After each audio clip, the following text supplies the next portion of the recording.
오늘 하세나 본문은 열왕기상 18장 30절에서 40절까지의 말씀입니다. 이때에 엘리야가 온 백성들에게 가까이 오라고 하였다. 백성들이 가까이 오니 그는 무너진 주님의 제단을 고쳐 쌓았다. 그리고 엘리야는 일찍이 주님께서 이스라엘이라고 이름을 고쳐주신 야곱의 아들들의 지파수대로 12개의 돌을 모았다. 이 돌을 가지고 엘리야는 주님께 예배할 제단을 다시 쌓고 제단 둘레에는 두 세아 정도의 곡식이 들어갈 수 있는 넓이의 도랑을 팠다. 그 다음에 나무단을 쌓아놓고 소를 각을 떠서 그 나무단 위에 올려놓고 물통 4개에 물을 가득 채워다가 재물과 나무단 위에 쏟으라고 하였다. 사람들이 그대로 하니 엘리야가 한 번 더 그렇게 하라고 하였다. 그들이 그렇게 하니 그는 또 그렇게 하라고 하였다. 그들이 3번을 그렇게 하니 물이 제단 주위로 넘쳐 흘러서 그 옆 도랑에 가득 찼다. 제사를 드릴 때가 되니 엘리야 예언자가 앞으로 나서서 이렇게 기도하였다. 아브라함과 이삭과 이스라엘을 돌보신 주 하나님, 주님께서 이스라엘의 하나님이시고 나는 주님의 종이며 내가 오직 주님의 말씀대로만 이 모든 일을 하고 있다는 것을 오늘 저들이 알게 하여 주십시오. 주님, 응답하여 주십시오. 응답하여 주십시오. 이 백성으로 하여금 주님이 주 하나님이시며 그들의 마음을 돌이키게 하시는 주님이심을 알게 하여 주십시오. 그러자 주님의 불이 떨어져서 재물과 나무단과 돌들과 흙을 태웠고 도랑 안에 있는 물을 모두 말려버렸다. 온 백성이 이것을 보고 땅에 엎드려서 말하였다. 그가 주 하나님이시다. 그가 주 하나님이시다. 엘리야가 그들에게 말하였다. 바알의 예언자들을 잡아라. 한 사람도 도망가게 해서는 안 된다. 백성은 곧 그들을 사로잡았고 엘리야는 그들을 데리고 기손강 가로 내려가서 거기에서 그들을 모두 죽였다. 밤새 평안하셨는지요?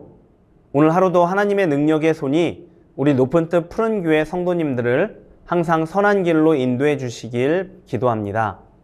어제 우리는 바알과 아세라의 무능함을 보았습니다. 그것들은 신이 아니라 사람의 상상력과 손으로 만들어진 우상일 뿐이기에 아무 응답도 할 수 없었습니다. 그랬기에 그 실체를 깨달은 이스라엘 백성은 바알과 아세라의 선지자들을 돌아보지 않았습니다.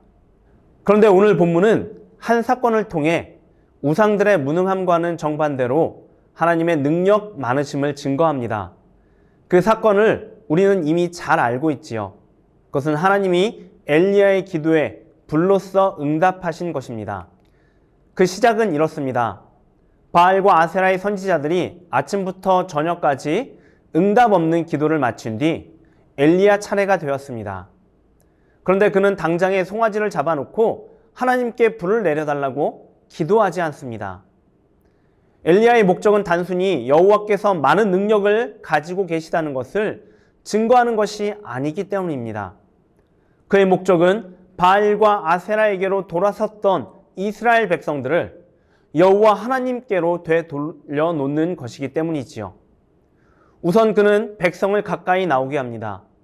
그러고는 이스라엘의 12아들을 의미하는 12돌을 취해서 여호와를 위한 제단을 새롭게 쌓아 수축합니다.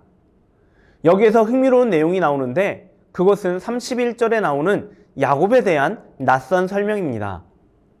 아마도 야곱에 대해 낯설게 설명하는 이유는 자신들의 믿음의 선조조차 망각해버림으로 자신들의 정체성을 잃어버린 이스라엘 백성의 상태를 보여주기 위함일 것입니다. 12돌로 제단을 다 쌓은 엘리야는 제단 주변으로 약 15리터 정도의 물을 담을 수 있는 도랑을 만듭니다.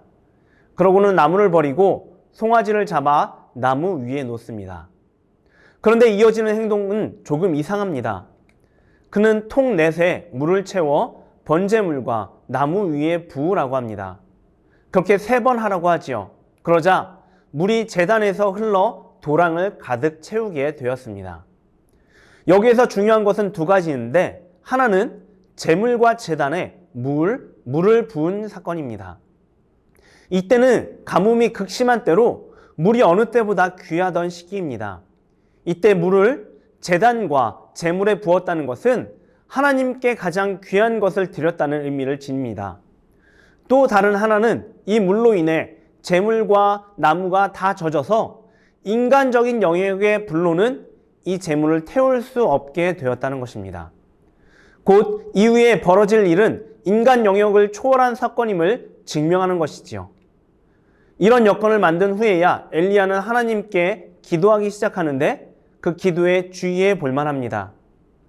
아브라함과 이삭과 이스라엘의 하나님 여호와여, 주께서 이스라엘 중에서 하나님이신 것과 내가 주의 종인 것과 내가 주의 말씀대로 이 모든 일을 행하는 것을 오늘 알게 하옵소서. 여호와여, 내게 응답하소서, 내게 응답하소서. 이 백성에게 주 여호와는 하나님이신 것과 주는 그들의 마음을 되돌이키심을 알게 하옵소서. 이 기도를 통해 우리는 다시 한번 이 대결의 목적을 생각하게 됩니다. 이 대결은 하나님의 예언자인 엘리야가 제안한 것이지요.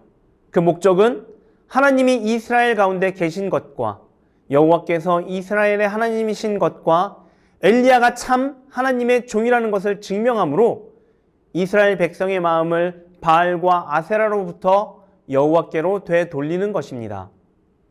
엘리야는 하나님의 마음과 뜻을 알고 그 목적을 위해 역사해 주십사 간구합니다. 그러자 놀라운 일이 일어나지요. 여호와의 불이 내려서 번제물과 나무를 태웁니다. 그 불이 얼마나 뜨거웠는지 돌과 흙을 태우고 도랑의 물까지 했습니다. 이런 놀라운 일을 보자 이스라엘 백성은 여호와 그는 하나님이시로다, 여호와 그는 하나님이시로다 라고 고백한 후 엘리야의 말에 따라 바알의 선지자들을 잡아 죽이지요. 이로써 오늘 본문이 끝나게 되는데 여기서 우리는 하나님의 놀라운 승리를 보게 됩니다.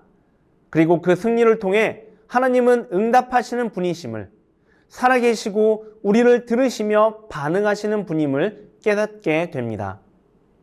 그분은 들을 수도 볼 수도 응답할 수도 없는 우상들과는 다른 분이시지요. 그분은 인간의 불로는 도저히 태울 수 없는 재물을 태우는 불을 내시는 분이십니다. 그런 불로 응답하시는 하나님이십니다. 들으시는 분이시고 볼 수 있는 분이시며 역사하시는 하나님이시지요. 바라기는 오늘 하루를 살아갈 때 우리 모두가 응답하시는 하나님을 경험할 수 있기를 바랍니다. 그분이 우리의 기도와 간구를 들으시고 보시며 응답하신다는 것을 온전히 믿으시고 하나님의 영광을 위해 여호와만을 하나님으로 고백하기 위해 기도하시고 간구하시기 바랍니다. 그때 하나님은 우리를 들으시고 응답하시며 우리의 마음을 하나님께로 돌이키시고 우리가 우리의 입술로 여호와 그는 나의 하나님이십니다 라고 영원히 고백하게 하실 것입니다. 이 하루 그 기대와 소망을 가지고 하나님을 바라고 하나님께 간구하는 저와 여러분 되시기 바랍니다. 오늘의 아시조는 우리 교회 친교 봉사부를 위해 기도하는 것입니다. 친교 봉사부에서 주일에 맛있는 음료와 간식을 섬겨주실 때마다 감사의 인사를 전해주세요. 그럼 오늘의 아시죠? 함께 하시죠.